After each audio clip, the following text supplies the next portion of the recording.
যে আমার প্রশ্ন হচ্ছে শিশুদের কোন বয়স থেকে ধর্ম, সাধারণ জ্ঞান এবং বিজ্ঞান শেখানো উচিত?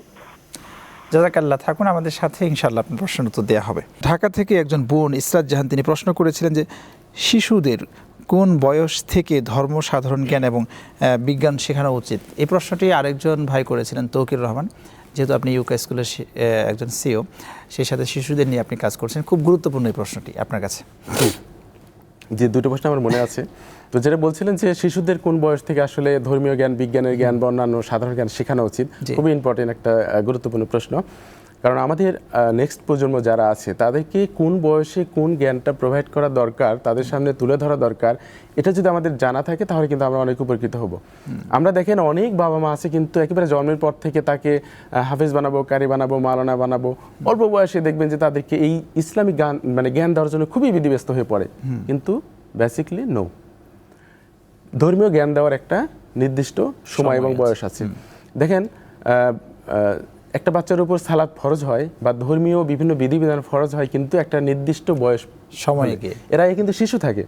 সে যদি অপরাধ করে সেটা কিন্তু ইসলামী দৃষ্টিতে অপরাধ হিসেবে গণ্য করা হয় না। নট অনলি ইসলাম, ট্র্যাডিশনাল বিচারেও কিন্তু শিশুদের অপরাধ যেটা, সেটা কিন্তু বড়দের অপরাধের মতন একটা বয়স তারপরে কিন্তু ধরা হয় তার অপরাধকে। তো শিশুদের 6, 7 বা তার পরবর্তী যে বয়সগুলো আছে, এই বয়সগুলোতে তাকে ধর্মীয় বিধিবিধান, ধর্মীয় জ্ঞান দেওয়া উত্তম এবং এইভাবেই দিতে হবে। সালাতের নির্দেশ দিতে হবে 6 বছর বয়সে, 7 বছর, তারপর 8 বছর, আস্তে আস্তে তাকে প্রহার করতে হবে যদি সালাত না পড়ে। তার আগে তাকে জিনিসটা বোঝাতে হবে। এই জন্য ধর্মীয় জ্ঞান তাদেরকে দিতে হবে 6 বছরের পর থেকে। আর তার আগে যেটা দিতে হবে, শিশু কিন্তু জন্মগতভাবেই কিছু কিছু জ্ঞান নিয়ে পৃথিবীতে আসে, তো সেগুলো তার সামনে তুলে ধরতে হবে। তাকে বাবা মা চিনাতে হবে, পরিবেশ, পরিস্থিতি, সামাজিকতা, ম্যানার্স, ওঠা বসা ইত্যাদিগুলো তার জ্ঞান দিতে হবে।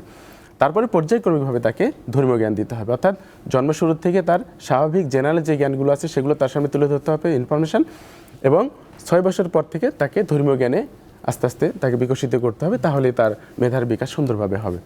আর আরেকটা যে প্রশ্ন মনে হয় একসাথে করেছেন, হ্যাঁ ঠিক একই ধরনের প্রশ্ন করেছিলেন, সাধারণ জ্ঞান, বিজ্ঞান। হ্যাঁ, সাধারণ জ্ঞান, বিজ্ঞান এগুলো ইউকা স্কুলে কিভাবে বাচ্চাদের শেখানো হয়। যে আপনি জানেন এবং অনেক দর্শক শ্রোতাও জানেন যে আমি ইউকা স্কুলে সিও হিসেবে কাজ করি।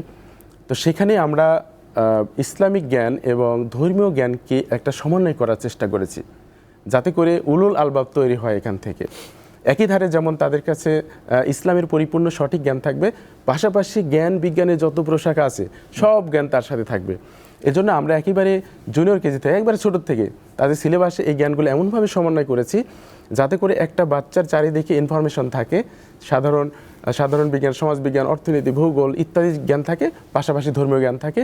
তাহলে তারা দুই জ্ঞানের সমন্বয়ে পরিপূর্ণ মানুষ হয় এবং তারা উলুল আলবাব হয়ে তৈরি হবে ইনশাআল্লাহ, প্রকৃত মুসলিম বিজ্ঞানী হিসেবে প্রকৃত মুসলিম বিজ্ঞানী তৈরি হবে ইনশাআল্লাহ। আপনাকে অসংখ্য ধন্যবাদ আজকে আমাদেরকে সময় দেওয়ার জন্য।